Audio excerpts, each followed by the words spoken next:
Shavua Tov. Alors on est dans la dernière semaine avant Pessah. Encore un pérouche sur la Tseulmad, Ma Bikesh Lavan Arami. Qu'est-ce qu'on veut de Lavan dans la Haggadah de Pessah? Ou Bikesh la Akor et Akol, Farol au Gazar et la Azharim. Qu'est-ce qu'on est en train de dire? Que Lavan était pire que Paro. Pourquoi on dit ça? En vérité, Yaakov Avinu, regardez le Ramban là-bas, Yaakov Avinu a fait chez Lavan la préparation de ce que nous on a dû faire chez Pharaon. Et chez Pharaon, on est arrivé à la 49e porte de Touma. Si on était arrivé dans la 50e, on aurait été perdu.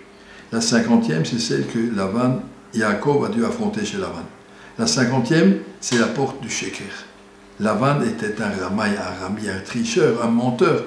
Il trichait, il a menti, il a volé, il n'arrêtait pas. Lavan était un menteur, et si l'Am Israël était arrivé dans ce nisayon de mensonge, de ne pas être capable de vivre la vérité, jamais ils auraient pu s'en sortir. Quand on atteint le 50e porte de la Touma, on n'arrive plus à remonter.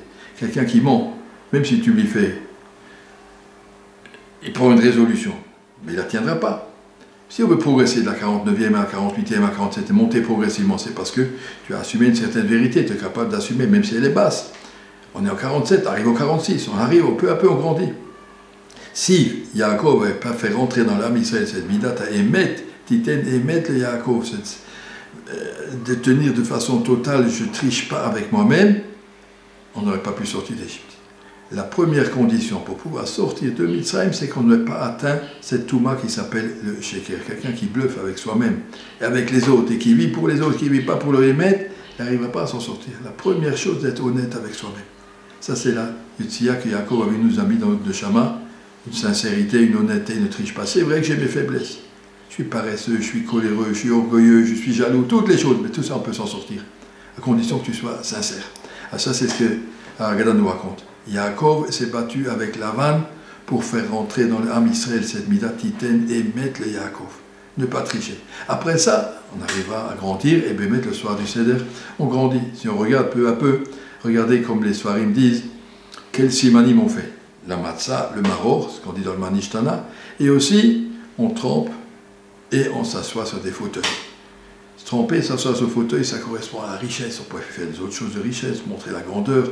On aurait fait un film, ou on aurait fait une pièce de théâtre pour monter la sortie des visitants. Les Sfarim disent, c'est pas comme ça. Des petits symboles qui agissent beaucoup plus en profondeur. Dans un couple, si on veut parler d'une harmonie, c'est des toutes petites choses qui créent cette harmonie. C'est pas des grandes choses. Monsieur qui vient à la maison, qui apporte un grand bouquet, des grandes choses. Mais dans l'intimité, il n'y a rien qui bouge, c'est que l'extérieur. Alors, la bouche et l'intérieur, c'est des petits détails. Ça vient avec le Hémet. Des petites choses qui font progresser l'homme de plus en plus vers le Hémet. Ça, c'est notre travail pour le soir du Seder.